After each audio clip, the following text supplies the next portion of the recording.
Bonsoir à toutes et à tous. Merci de nous suivre sur DTV, les titres de ce journal. Parrainage, le Front de résistance nationale veut le retrait de l'arrêté portant distribution du formulaire. Les camarades d'Abdoul Mbaye ont introduit un recours auprès de la Cour suprême cet après-midi. Ils accusent la tutelle d'avoir violé les textes. Vers une paralysie des hôpitaux de Dakar, les internes et anciens internes de ces structures exigent la satisfaction de leur plateforme revendicative. Ils fixent un ultimatum de 72 heures à l'autorité afin qu'une réponse immédiate soit apportée à leur requête. Faculté des sciences juridiques et sociales de l'Université de Dakar, l'élection des responsables des amicales soulève de vives réactions chez la Grande Alliance. Ses membres accusent la Sonatel d'avoir pris part pour leurs adversaires. Les résultats sont attendus ce soir. Le sujet du jour consacré au logement à Dakar, appartements exigus, petites chambres et salons, et pourtant le secteur du bâtiment est en pleine expansion. Quelle solution à ce problème? Vous entendrez la réaction de locataires et courtiers.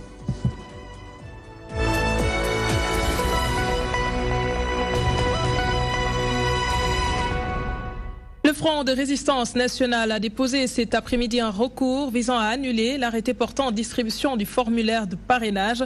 Selon Abdoul Mbaye, qui a dirigé la délégation, l'autorité a violé la loi. L'arrêté mentionne une fiche physique et une autre électronique, alors que la tutelle en a distribué 2 physiques. L'opposition invite au respect strict de la loi sur le parrainage. Nous y reviendrons tout à l'heure avec El Hadj Moussa Bey. Plus de 85 candidats à la prochaine présidentielle. Le député Mamadou Lamine Diallo accuse Macky Sall d'être derrière cette pléthore de candidatures. Selon lui, c'est le chef de l'État qui a modifié le code électoral et du coup, il a changé les règles du jeu. Mamadou Lamine Diallo en conclut que c'est la démocratie sénégalaise qui en prend un sacré coup. Il est interrogé par Mansour Sow.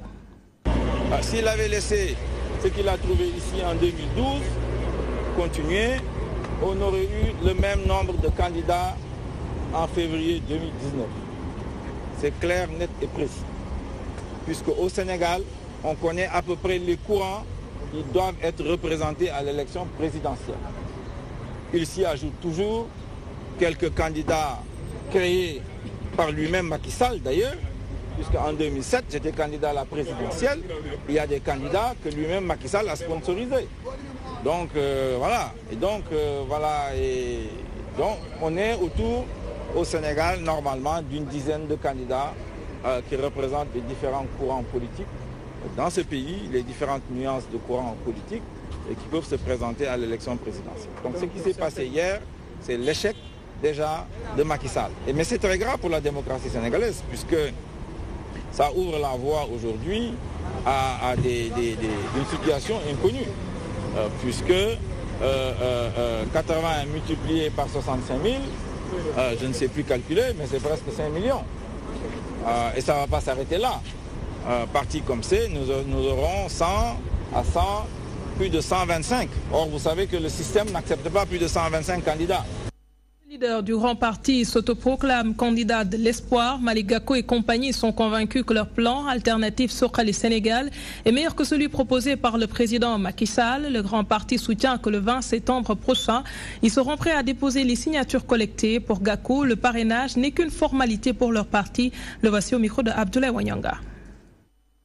Force est de reconnaître que le grand parti est un grand parti. Le grand parti est un grand parti par la force de prégnance, de détermination et d'engagement de sa jeunesse. Le grand parti est un grand parti grâce à l'engagement sans faille de ses femmes pour changer le Sénégal. Le grand parti est un grand parti parce que nous avons l'ambition de redresser ce pays-là. Et c'est animé d'une foi inébranlable à ne ménager aucun effort pour sauter l'ensemble des obstacles à même de permettre à notre pays d'amorcer le virage du développement économique et social. C'est avec cette foi en bandoulière que nous entamons aujourd'hui le processus de parrainage. C'est la raison pour laquelle 300 000 Sénégalais ont acheté aujourd'hui la carte de membre du parti. C'est dire donc, mes chers camarades, avec force et pertinence, que le grand parti est prêt. Le grand parti est prêt pour le combat. Et qu'aujourd'hui, 27 août 2018, c'est le jour du démarrage de la chute de Macky Sall et de la conviction que nous avons du triomphe des valeurs en 2019 grâce au plan alternatif du Sénégal. Et de deux, le Front de résistance nationale a déposé cet après-midi un recours visant à annuler l'arrêté portant en distribution du formulaire de parrainage. Selon Abdoul Mbaye, l'autorité a violé la loi. L'arrêté mentionne une fiche physique et une autre électronique. Alors que la tutelle a distribué 2 documents physiques, l'opposition appelle au respect strict de la loi sur le parrainage. Le point avec El Hadj Moussa Beye. C'est à 16h passées de 10 minutes que la délégation du Front de résistance nationale a fait irruption. Requête à la main, c'est l'ancien Premier ministre Abdoul Mbaye qui mène la barque.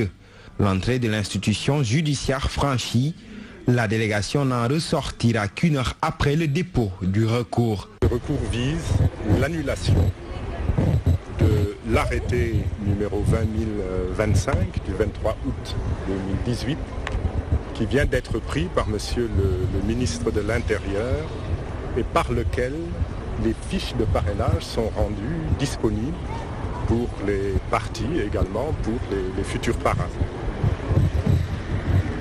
Il était indispensable de faire cette démarche car le ministre de l'Intérieur a outrepassé ses droits. L'autorité a donc enfreint au règlement, dénonce l'opposition qui l'invite au respect strict de la loi portant parrainage. On s'oppose à une loi. Elle passe, elle est votée, elle devient une loi. Mais qu'elle soit respectée par toutes les parties. Pourquoi voulez-vous, la loi étant votée, que l'on permette au ministre de l'Intérieur qui agit sous les ordres de M. Macky Sall de ne pas la respecter? Mais c'est eux qui l'ont votée. Mais qu'ils respectent leur propre loi. Le Front s'est dit toutefois optimiste quant au recours introduit et entend d'ailleurs exploiter toute autre voie de recours si sa requête ne trouve pas un écho favorable. Nous sommes optimistes parce que nous allons de toute façon épuiser toutes les voies de droit possibles, au Sénégal et à l'étranger. Et la justice sénégalaise doit désormais savoir qu'elle est sous le regard des juristes, des hommes de droit à l'international. L'opposition a toutefois déploré la procédure de distribution des formulaires de parrainage qui, juge-t-elle, vient de mettre le pays dans une longue période de campagne électorale. Le leader du FSD/BJ se dit prêt pour le combat, mais reste flou si oui ou non il participera à la prochaine présidentielle. Toutefois, Cheikh Bamba Dièye assure que, comme par le passé, il sera un acteur clé dans les prochaines échéances électorales. Il s'est entretenu avec Gambi Gagne. Non, Cheikh Bamba Dièye est d'abord un acteur politique. Il a été maintes fois candidat à l'élection présidentielle. On vient juste d'ouvrir la liste pour les parrainages et le parti, comme toutes les autres formations politiques sérieuses, vont engager ce débat-là. Et de ce point de vue-là, je crois que la maîtrise de notre dispositif de communication et les stratégies qui sont les nôtres viendront à heure et à temps. Et Inch'Allah, très vite, les gens comprendront dans quelle direction je vais aller. Mais comptez sur moi, comme par le passé, pour être un acteur majeur dans les joutes électorales à venir. Abdoulaye Baldé perd gros à Ziguinchor. Le maire de Diembéring, Tombong Gueye, et le président du conseil départemental d'Oussouye ont décidé de quitter l'Union centriste du Sénégal pour rejoindre les rangs de la majorité présidentielle.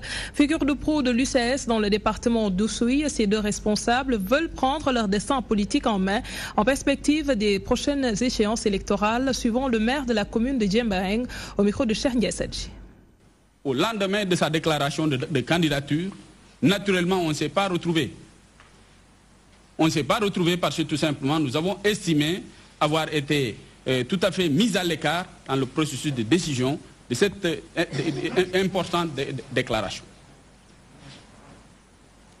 Par conséquence de quoi, nous avons décidé de prendre en compte notre propre destin désormais en main, le département d'Oussouye. De toutes les façons, il n'y a pas... Je vais vous répondre sans embâche. Ablaye, notre compagnonnage a été très riche, tumultueux, n'est-ce pas? Si je devais être pour sa candidature, mes proches collaborateurs, les militants ou adhérents de l'UCS n'auraient pas fait ce qu'ils ont fait aujourd'hui. Nous sortons aujourd'hui parce que tout simplement nous avons estimé aujourd'hui même qu'il faut désormais prendre en compte les destinées du département d'Oussouye à travers nos personnes, les populations qui croient en nous, pour enfin commencer justement à voir réaliser des projets très structurants dans le département. Et nous refermons le chapitre politique pour parler santé. Les internes et anciens internes des hôpitaux de Dakar réclament un recrutement systématique dans la fonction publique dès la fin de leur formation, le respect du droit à la prise en charge médicale et des frais de spécialisation, entre autres. Ces professionnels de la santé exigent une réponse immédiate des autorités étatiques. Ils ont tenu un sit-in ce mardi devant le ministère de la Santé et de l'Action sociale. Élodie Guillot était sur place. Des visages crispés. L'heure est à la révolte pour les étudiants de l'association des internes et anciens internes des hôpitaux. Depuis des années, nous venons toujours auprès du ministère pour réclamer certaines choses. Et des choses qui vont améliorer juste nos conditions de vie et de travail. Et rien n'a été fait. Donc ce matin, nous avons jugé nécessaire de mettre sur pied ce sitting-là pour prendre à témoin le peuple sénégalais via la presse pour leur dire que nous voulons travailler, mais on ne nous donne pas les conditions pour travailler. Prise en charge des frais de spécialisation, indemnité de représentation médicale, recrutement systématique à la fin de la formation, les revendications sont multiples. L'interne sénégalais n'est pas très bien défini, quel est son statut. Et donc ça, c'est un problème fondamental. Nous demandons juste au ministère de faire leur boulot. Voilà, donc de recruter ces internes, ces spécialistes dans la fonction publique, parce que tous les internes ne peuvent pas être dans l'enseignement, dans la recherche, c'est pas possible. Le troisième point, c'est la prise en charge médicale des internes. Et pour les épouses, l'article 31 de ce vieux décret-là dit clairement que les internes ont droit à la prise en charge médicale pour eux, pour leurs épouses et leurs enfants. Mais ce n'est pas ce que nous constatons dans les hôpitaux. Nous travaillons dans les hôpitaux, nous gérons les urgences. Si les autorités n'apportent pas de réponse concrète à leur colère dans les 72 heures, les étudiants de l'association des internes et anciens internes des hôpitaux va déposer un préavis de grève. Vive les anciens internes! Vive les anciens internes! Vive les internes! Intéressons-nous à la crise à la faculté des sciences juridiques et sociales de l'université de Dakar. Deux coalitions s'affrontent pour l'élection des amicales. Le vote est électronique et la Grande Alliance accuse la Sonatel d'avoir bloqué un grand nombre de puces téléphoniques au profit des adversaires. Comprenez la Grande Coalition. Les résultats de l'élection sont attendus ce mardi soir. La réaction de l'adjoint du coordonnateur de la Grande Alliance, Mambigé Sadji, au micro d'Élodie Guillot. Ont été suspendus par la Sonatel. Le cadre aujourd'hui de nous entraver, de pouvoir appeler nos militants pour que ces derniers puissent voter pour nous. Parce qu'on ne peut pas comprendre aujourd'hui que des gens qui bossent à la Sonatel puissent aujourd'hui suspendre nos numéros au profit de nos adversaires. Donc ce que nous voulons aujourd'hui, faire une sommation interpellative à l'autorité de s'autosaisir. Parce que nous avons porté plainte. Et nous voulons que ces derniers nous rétablissent dans nos 30 numéros ont été suspendus. Chaque coordonnateur et 5 mentors de chaque liste ont été suspendus. Pour que ces dernières à qui les étudiants font confiance ne puissent pas les appeler pour leur fournir leur code parce que le vote se fait via électronique. Aucunement, c'est la grande alliance peut perdre les élections parce que nous sommes une coalition de 9 listes et que la grande coalition orange ne fait que 3 listes. Rien ne va entre les populations de Mbadat et les autorités étatiques. Elles exigent l'électrification de leur village. Outre cela, ces habitants veulent un lycée. Avec ses 2000 âmes, Mbadat est dépourvu de tout. Leur courroux, elles l'ont déversé dans la rue sous le regard de Monsourceau. Mbadat, une bourgade située dans la commune de Patarsine, dans la région de Fatick. Avec une population de plus de 2000 âmes, Mbadat crie son ras-le-bol. Mbadat dispose de toutes les infrastructures de base, telles qu'une école primaire, un poste de santé et un collège d'enseignement moyen, de plus de 650 élèves. Ce CM a une bibliothèque numérique. Aujourd'hui, force est de constater que ces infrastructures ont du mal à fonctionner correctement, faute d'électricité. Mbadat semble donc laissée à elle-même par les pouvoirs qui se sont succédés au Sénégal. Aujourd'hui, sa jeunesse réclame un lycée. Le taux d'abandon a pris des proportions inquiétantes. Mbadat veut arrêter la saignée. Et pour cela, il lui faut un lycée. Nous voulons aussi un lycée parce que les élèves qui sortent de ce CM sont obligés de marcher 9 km pour rallier le lycée de Niakhar.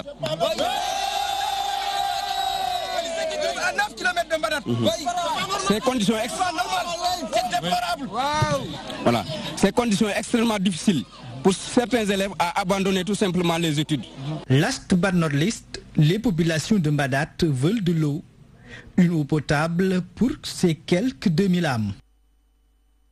Avoir un logement décent à Dakar, ce n'est pas une mince affaire. Les investissements dans l'immobilier sont fructueux, mais les normes de construction ne sont pas toujours respectées.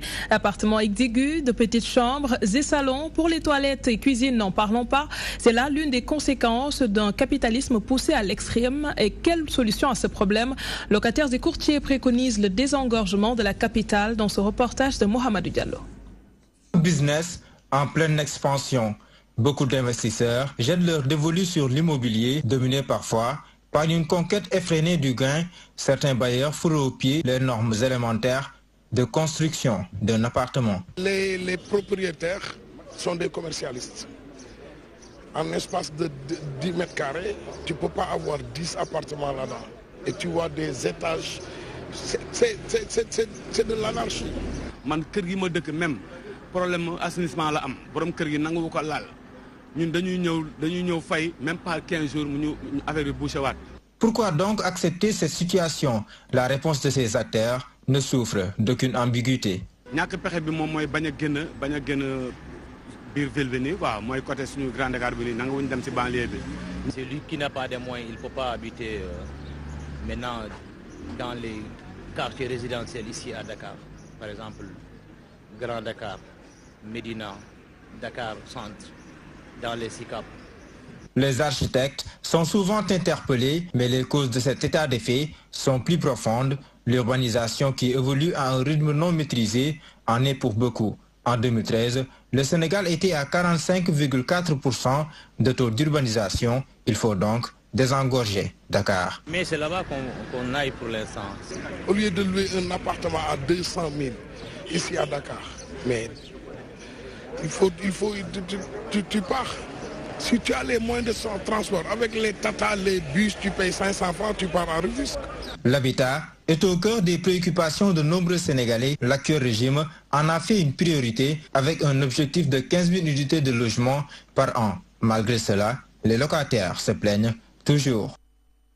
Et comment lutter contre la désertification en vue de renforcer la résilience en Afrique du Sahel et de la Corne face au changement climatique? Cette problématique a fait l'objet de réflexions pour les pays africains. Objectif, développer des stratégies permettant à la région de trouver son lustre d'antan. La finalité de créer des richesses qui puissent retenir ses fils désirant se lancer dans l'immigration clandestine, nous dit Abdoulaye Ndiaye. Aujourd'hui, force est de constater que le monde fait face à un dérèglement climatique, souvent lié à la désertification, une situation plus fréquente en Afrique subsaharienne et qui parfois impacte négativement sur son développement économique. C'est dans ce contexte que le Sénégal, en partenariat avec la JICA, pose cette initiative, renforcer la résilience au changement climatique. Aujourd'hui, comme vous le constatez et vous le savez, la désertification est en train de nuire nos économies. Nous l'avons noté dans la salle, il y a plus de 7 années de sécheresse consécutive. Nous souffrons de la rareté des pluies, nous souffrons de la désertification. Pour parer à ça, qu'est-ce qu'il faut faire? Il faut d'abord discuter.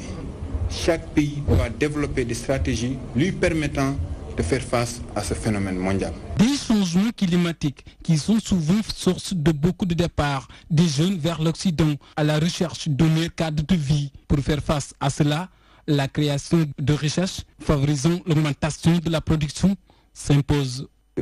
Au lieu de fuir nos espaces, on va reverdir notre espace, augmenter le cycle de production. On ne peut pas produire seulement une fois par an et satisfaire nos besoins fondamentaux, moins encore créer des richesses et de l'emploi. Donc nous restons là où nous sommes et nous allons utiliser toutes les connaissances disponibles pour conquérir le terrain, créer des richesses et de l'emploi. C'est-à-dire on peut manger à notre faim. Pour parer à ce phénomène mondial, la désertification, le Sénégal est déjà en action. Nous sommes là face à une situation extrêmement difficile parce que nous dépendons en grande partie de la pluviométrie.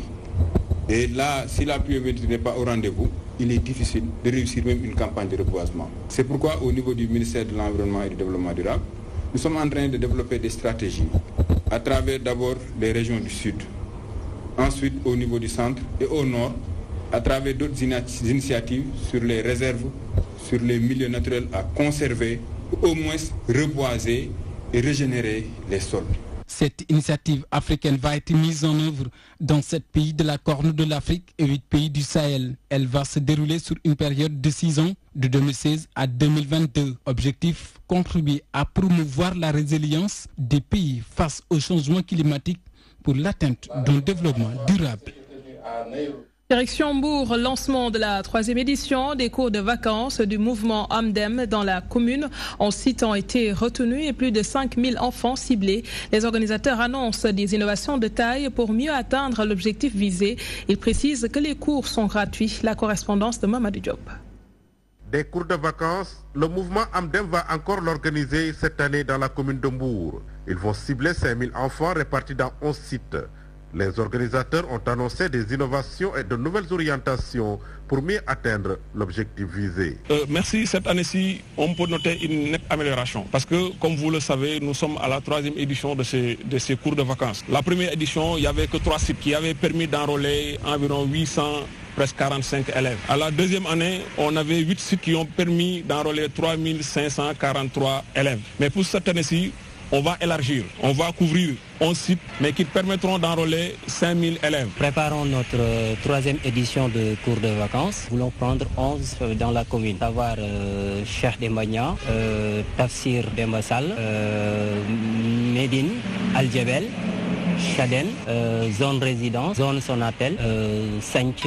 Aujourd'hui, vous avez assisté aussi à la formation des formateurs. L'inspecteur de l'éducation en retraite, qui va apporter une touche nouvelle, a fait savoir que ces cours de vacances vont considérablement contribuer à l'amélioration de la qualité dans les enseignements apprentissages. Vous savez, les cours de vacances avant, c'est comme le fonctionnement des répétiteurs dans les maisons. Et ça ne peut pas s'appeler remédiation. La remédiation, c'est une seconde médiation basée sur des difficultés dûment constatées. C'est ça qu'on appelle remédiation. Et quand ils ont enseigné, on fait maintenant une évaluation pour voir quelles sont les difficultés réelles des enfants. D'occuper les élèves pendant 4 heures de temps pour leur donner des exercices, mais il s'agit de mener des activités dites réparatrices. En attendant le démarrage des cours, la formation des formateurs s'est déroulée en premier lieu au siège du mouvement Amdem, situé au quartier Diamaguène, dans la commune de Mbour. Connaissez-vous le village de Carrefour Ndiaye? C'est dans la région de Sédhiou. Absence d'éclairage public, manque d'infrastructures sanitaires, chômage galopant des jeunes sont entre autres les maux que vivent les habitants de cette localité. Ils exigent des mesures et interpellent les autorités afin que leurs conditions de vie soient améliorées. Nous rejoignons Abdoulaye Wanyanga. Pour Ndiaye, ici, les populations souffrent de plusieurs maux. Ce gros village est confronté à un sérieux problème d'accès à l'eau potable. Et cela constitue une équation pour les habitants. Fi zone bi yëpp fi ba Ndiama Carrefour Ndiaye tay ñom fi ñi ngi Carrefour Ndiaye te Carrefour Ndiaye tay amul hôpital, amul courant, amul ndox, amul dara. Waaw sen jeunesse bi dafa sonn. L'autre question qui taraude les populations de ces villages est la problématique d'accès aux soins sanitaires de qualité. Amna hôpital waaye hôpital bi dal kiwul bu baax. Hôpital waaye bariwul garab amul garab. Dans ce village, les populations font également face à un problème d'insécurité. Il y a une absence notoire d'éclairage public et les vols de bétail sont fréquents.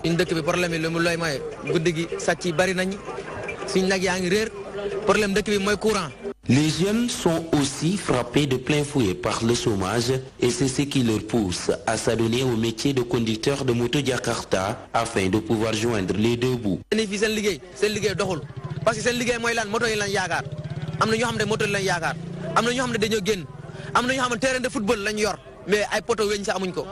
Carrefour Ndiaye est un village qui se trouve dans la région de Sédhiou, plus précisément dans la commune de Kossi. Ce village est quasiment dépourvu d'infrastructures sociales de base. Les populations interpellent les plus hautes autorités sur la question pour y apporter des solutions idoines. Et nous terminons par du sport, le basketball pour changer la vie de jeunes Africains. La structure Giants of Africa organise des camps de basket dans plusieurs pays du continent. Une initiative d'un ancien basketteur nigérian. Objectif promouvoir ces disciplines et donner la chance à des jeunes de construire leur avenir. Pour cette année, à travers le programme Sénégal Dreams Big, il compte en plus offrir aux meilleurs des bourses d'études. Voyons cela avec Chantal Badji. Participer au développement du basketball africain, et le sacerdoce de l'organisation Giants of Africa, regroupant une centaine de jeunes de 15 à 18 ans. Ce camp de basket initié par le Nigérian Masai Ujiri, ancien adepte de la balle orange, vise à perfectionner ces jeunes à travers le programme Sénégal Dreams Big. Main objective is to teach the youth basketball fundamentals and also life skills. D'offrir une instruction aux fondamentaux du basketball aux jeunes, mais aussi aux compétences de vie courante et aux valeurs sociétales qui feront d'eux des citoyens du monde.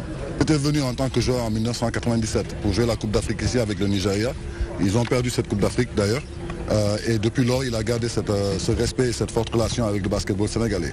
Giants of Africa participe activement à la promotion du concept sport-études, gratifiant les meilleurs jeunes de bourses d'études un peu partout dans le monde. The selection process is mostly done, I think, by Mark Tarr, Ça fait 15 ans qu'il travaille de façon étroite avec Amadou Fall, qui est président de la NBA et fondateur de l'organisation SEED, qui est une sister organisation de Giants of Africa. C'est comme des organisations sœurs qui font la même chose et ensemble. La sélection se fait par moi-même, avec les équipes de SEED, avec le réseau bien établi que nous avons ici de coachs, pour choisir les meilleurs jeunes et leur offrir un maximum d'opportunités. Nos coachs locaux ont tellement besoin de formation, mais aussi ils devraient gagner à avoir beaucoup plus d'énergie à absorber ce qu'on vient leur apprendre ici chaque année. Après Dakar, le camp va continuer son tour à travers toute l'Afrique et ainsi promouvoir la compétence des jeunes Africains passionnés de ce sport. Cependant, il déplore la non-implication des coachs locaux dans ce programme qui pourrait contribuer à leur perfectionnement. Et c'est tout pour ce soir. Merci de nous avoir suivis. Merci à l'équipe technique. Dans un instant, le journal avec BBC Afrique. Excellente soirée à toutes et à tous.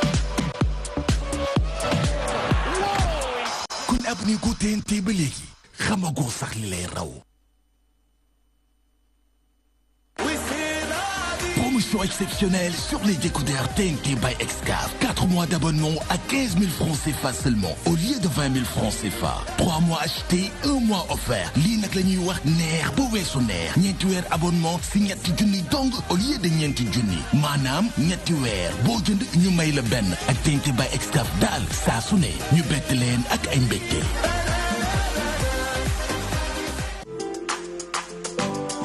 Pour l'organisation de vos salons, foires, conférences, Excaf Event met à votre disposition du matériel de dernière génération. Des chapiteaux de plus de 1000 m², des tentes de 9 m², des tables et des chaises standards, des tables et des chaises VIP, des écrans plats de dimensions variables et des panneaux numériques. Excaf Event, c'est aussi vos événements